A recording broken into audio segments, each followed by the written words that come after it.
যেখানে সারা দেশের মানুষ আমের জন্য হাহাকার করতেছে, বিশেষ করে আম বাগানি যারা, তারা হতাশাগ্রস্ত হয়ে গেছে এই বছরে আমের ফলন দেখে।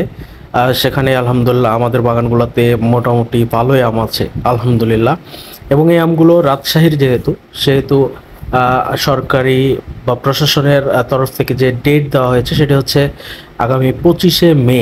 25শে মে থেকে গোপালভোগ দিয়ে বাজারটা শুরু হবে আমাদের, এবং সিজনের শেষ পর্যন্ত চলবে নন স্টপ আলহামদুলিল্লাহ। তো আমাদের গোপালভোগের পরিমাণ অন্য বছরের তুলনায় একেবারেই কম, নাই বললেই চলে। হয়তো অল্প কিছু কাস্টমারকে আমরা গোপালভোগ দিয়ে এই বছরের আমের বিক্রয় শুরু করব ইনশাল্লাহ। তারপরেই 30শে মে থেকে হিমসাগর আসছে। হিমসাগর হিউজ পরিমাণ হিমসাগর আছে, যদিও সারা দেশের বাগানের তুলনা করলে বা কম্পেয়ার করলে আসলে হিউজ পরিমাণ হিমসাগর নেই। তো আমার বাগানে শুধুমাত্র হিমসাগর থাকলে সেটা কখনোই দেশের চাহিদা পূরণ হবে না, কারণ সামান্য কিছু গাছ আমাদের, এটা দিয়ে হয়তো কিছু মানুষের চাহিদা পূরণ হবে। প্রকৃতপক্ষে রাজশাহী, চাঁপাইনবাবগঞ্জ, নওগাঁ সহ বাংলাদেশের যে জেলাগুলোতে আম চাষ হয়, ম্যাক্সিমাম জেলায় আমের ফলন একেবারেই শূন্যের কোঠায় প্রায়। অতএব যদি যোগান কম হয়, চাহিদা বেশি থাকে, সেহেতু দাম বেশি হবে, এটাই স্বাভাবিক। তো দাম কি হবে, যেহেতু আম কাঁচামাল, সেটা বাজারজাত শুরু না হওয়া পর্যন্ত আমরা কখনোই দাম নির্ধারণ করতে পারবো না।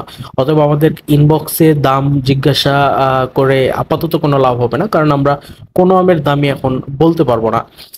তবে সময় খুব কাছে চলে আসছে, আর অল্প কিছুদিন বাকি আছে। যারা প্রকৃতপক্ষেই আমপ্রেমী, তাদের সঠিক সময় পর্যন্ত অবশ্যই অপেক্ষা করা উচিত, তাড়াহুড়া না করে।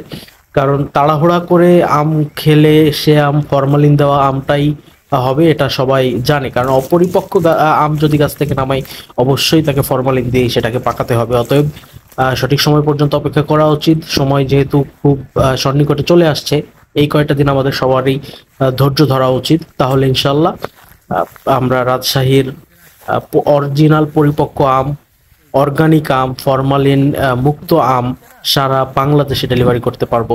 সবাইকে ধন্যবাদ, আমাদের পেজের সাথেই থাকুন এবং রাজশাহীর সেরা আমগুলো, বাছাইকৃত আমগুলো অর্ডার করুন আমাদের পেজে। ধন্যবাদ সবাইকে।